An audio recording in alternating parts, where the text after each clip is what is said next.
نصارہ جب آئے تھے نبی کریم علیہ الصلوۃ والسلام سے مباہلہ کرنے کے لیے، اسی بات کے اوپر کہ خدا تین،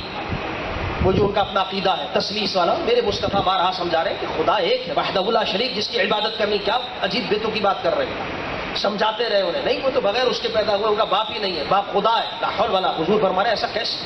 اب ان کو دلیل لاجک سے سمجھا رہے ہیں، نہیں انہوں نے کہا کوئی آج تک بغیر خدا کے نہیں پیدا ہوا، بغیر باپ کے کوئی پیدا نہیں ہوا سوائے حضرت عیسیٰ کے۔ کہا یہ حضرت عیسیٰ کے حضرت آدم کے تو باپ کیا ماں بھی نہیں تھی؟ اب جو دلیل تو خاموش، کیا بولے؟ مصطفیٰ ایک بات سمجھا رہے کہ خالق ہے، قدرت، لیکن وحدہ لا، اس کی لم یلد ولم یولد، نہ اس کا کوئی بیٹا ہے نہ وہ کسی کی اولاد ہے۔ کیا بےہودہ عقیدہ، ختم کرو اپنے یہ عقیدے۔ حضرت عیسیٰ بھی بندے تھے اللہ کے، رسول تھے اللہ کے، سمجھایا بتایا، نہیں مانا، جلال میں آ گئے میرے مصطفیٰ، آ جاؤ، اعلان ہوا۔ حبیب کو قرآن کی آیت میں بتایا گیا حبیب کہیے ان سے آ جاؤ، تعالوا ندعو ابناءنا وابناءکم، ہم اپنی اولادیں لے کر آتے ہیں، تم اپنی اولادیں لے کر آؤ، نساءنا ونساءکم، تم اپنی عورتیں لے کر آؤ، مصطفیٰ نے کہا ہم اپنی عورتیں لے کر آتے ہیں، انفسنا وانفسکم، تم بھی آ جاؤ میں خود بھی آتا ہوں۔ ایک میدان میں جمع ہوتے، نبتہل فنجعل لعنت اللہ، اللہ کی بارگاہ میں گڑ گڑا کر دعا کرتے، اس کو کہتے مباہلہ کرنا، کہ اللہ جو حق پر ہے اس کو برقرار رکھ،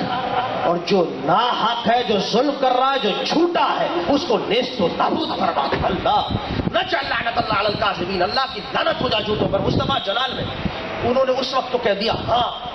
ٹائم سیٹ، نکل آؤ، کل اس ٹائم پر ہم بھی اس میدان میں پہنچیں گے، تم بھی۔ اللہ اکبر۔ روایات میں آتا ہے کہ جب مصطفیٰ علیہ الصلوۃ والسلام اپنے وقت مقررہ پر کاشانہ نبوت سے نکلے، ہائے ہائے ہائے، تو عالم یہ تھا احتضن الحسین، ہائے ہائے، گود میں حسین تھے اور ایک ہاتھ میں انگلی پکڑی ہوئی تھی حسن کی، ہائے ہائے، پیچھے فاطمہ چلتی تھی اور اس کے پیچھے علی یمشی، ہائے ہائے، حضرت علی بھی تشریف لا رہے ہیں، پورا ایک گھرانہ کاشانہ نبوت، ہائے ہائے، ساتھ ساتھ چل رہا ہوں۔ میرے مصطفیٰ فرماتے جا رہے جب میں دعا کروں تو آمین کہنا، ہائے ہائے۔ وہ کہتے ہیں روایت کے اندر آتا ہے وہ قسیس، ان کا بہت بڑا راہب، اس طرح ہمارے یہاں صوفیاء اولیاء، ان کی جو عبادت گزار جس نے ساری عمر علم اور روحانیت گزاری، وہ دور سے دیکھ رہا ہوں کہ وہ کاشان میرا حبیب چل کر آ رہا ہوں، ساتھ ساتھ حسن بھی ہے، حسین بھی ہے، فاطمہ بھی ہے، علی بھی، یہ تو گھرانا، وہ دور سے دیکھ رہا ہے۔ کہنے لگا با خدا اپنے لوگوں کو مشورہ دیتا ہے، وہ جو مباہلہ کرنے کے لیے تیار تھے کہ اب جائیں گے اور مقابلہ ہوگا، ان سے کہتا ہے میں تمہیں نصیحت کر رہا ہوں، تمہیں یہ ایڈوائس کر رہا ہوں، اس وقت سمجھ لو یہ بات، اس وقت ان کے مقابلے میں مت جانا۔ لأرى وجوہا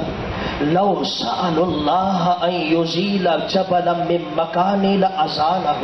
اللہ کی قسم کھا کر کہہ رہا ہوں، میں ایسے چہرے چمکتے دمکتے دیکھ رہا ہوں، یہ حسن و حسین کی وہ شان ملاحظہ کر رہا ہوں دور سے، وہ رعب دیکھ رہا ہوں کہ اگر یہ ہاتھ اٹھا کر ہم دعا کر دیں کہ مالک پہاڑوں کو اپنی جگہ سے ہٹا دے، تو رب کائنات کی قسم ہے کہ پہاڑ اپنی جگہ سے ہٹ جائیں گے، ان کا مقابلہ نہ کرنا ورنہ قیامت تک کوئی نصرانی زمین پر نہیں رہے گا۔ اللہ